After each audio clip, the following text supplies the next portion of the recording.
बहू और बेटी की समानता की कहानी। नम्रता ने फोन पर अपनी माँ से कहा, माँ मैं बहुत थक गई हूँ घर संभालते संभालते। यहाँ मेरी थकान किसी को नजर नहीं आती। कुछ दिन आराम करना चाहती हूँ। सोच रही हूँ कि कुछ दिनों के लिए अपने मायके आ जाऊँ। आते हुए अपने बच्चों को भी साथ ले आऊंगी। वह वहीं से स्कूल चले जाएंगे। आखिर एक ही शहर में ससुराल और मायका होने का कुछ तो फायदा मिले। पार्वती जी ने दूसरी तरफ से कहा, हाँ बेटा, जब तेरी इच्छा हो आ जाना।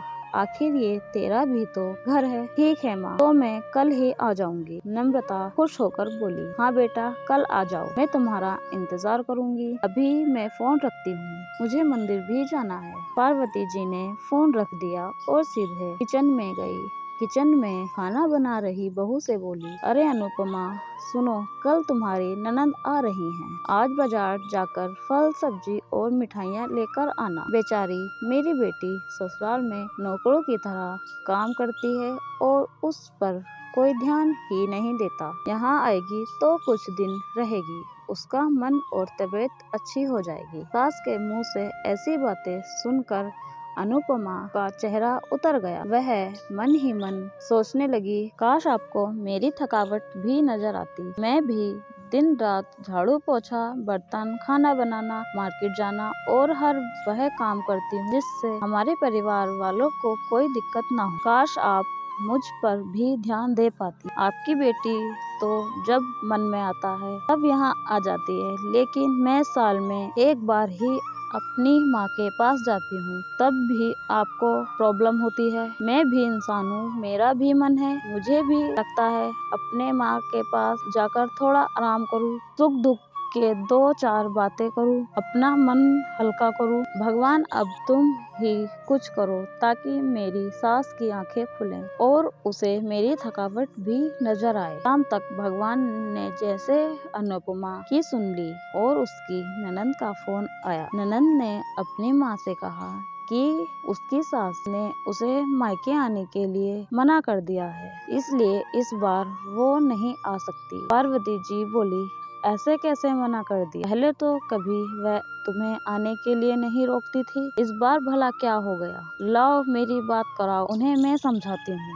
नम्रता ने फोन अपनी सास को दिया। पार्वती जी ने कहा, नमस्कार समधन जी, आपसे कुछ कहना था। समधन जी ने कहा, कहिए। दरअसल नम्रता कल त्योहार है, इसलिए अपने मायके आना चाहती है। अगर आप उसे भेज दें तो अच्छा रहेगा। नम्रता की सास ने कहा, देखिए समधन जी, आपकी बेटी मायके जाकर रहे, इस बात के लिए हमने उसे कभी नहीं रोका और इस बात से हमें कोई प्रॉब्लम है भी नहीं। कुछ दिनों पहले मैं अपने रिश्तेदार की शादी में गई थी। वहाँ आपकी बहू अनुपमा की माताजी से मिलने का मौका मिला। उनसे गपशप करने के दौरान उनकी बातों से पता चला कि अनुपमा को साल में एक ही बार अपने मायके जाने को मिलता है और वह भी बहुत कम समय के लिए। मुझे लगता है आपको पहले अनुपमा को उसके मायके भेज देना चाहिए और वह जब मायके होकर आ जाएगी तो मैं नम्रता को आपके पास भेज दूंगी। एक बहुत जरूरी बात जो मुझे लगता था कि आपको समझ लेनी चाहिए। आपको अपनी बहू को भी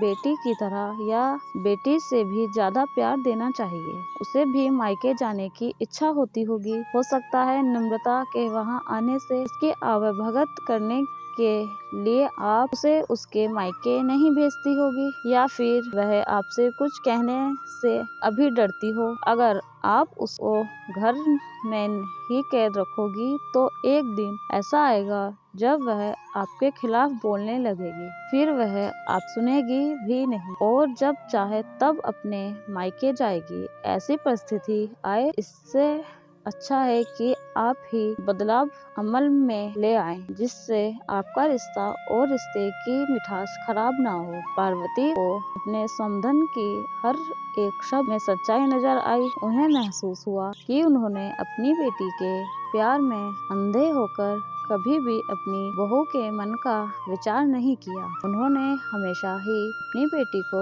अपने बहू से ऊपर रखा। दूसरी तरफ नम्रता भी अपनी भाभी के बारे में हो रही इस बातचीत को सुन रही थी। उसने भी रियलाइज किया कि वह कभी भी अपनी भाभी के साथ ठीक से बात नहीं करती और जब जब वह अपने मायके जाती है तो भाभी थोड़ी उदास रहती है। पार्वती जी ने अपनी बहू को बुलाया और उसे कहा कि अनुपमा कुछ दिनों के लिए नम्रता नहीं आने वाली है, इसलिए पहले तुम अपने मायके होकर आओ। यह सुनते ही अनुपमा का चेहरा खिल गया, क्योंकि यह पहली बार था जब उसकी सास ने सामने से उसे अपने मायके जाने के लिए कहा था। अगले दिन अनुपमा अपने मायके गई और इस बार 1-2 दिन नहीं, पूरे हफ्ते भर रहकर आई। अपने माँ बाप से, अपने रिश्तेदारों से मिलकर आई और जब वह लौटकर आई तो उसका चेहरा खिला हुआ था, उसकी आंखें चमक रही थी। अनुपमा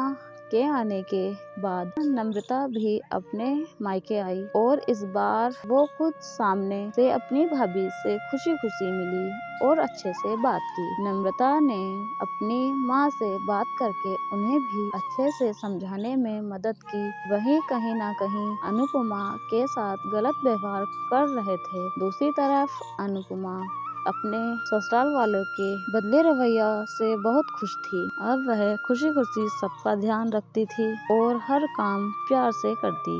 वह ध्यान रखती कि कोई भी ऐसी बात या काम ना करें जिससे घर में तनाव का माहौल पैदा हो। पार्वती जी अपनी बहू को खुद ही समय समय पर मायके भेज दिया करती। एक छोटे से बदलाव ने सास बहू और भाभी ननद के बीच की कड़वाहट को दूर कर दिया और रिश्तों को और भी ज्यादा मीठा और मजबूत कर दिया। दोस्तों, अगर आपको हमारी कहानी अच्छी लगी हो तो प्लीज हमारे चैनल को सब्सक्राइब करें और हमारी वीडियो को लाइक व शेयर करें और कमेंट में करके बताएं कि आपको हमारी वीडियो कैसी लगी। धन्यवाद।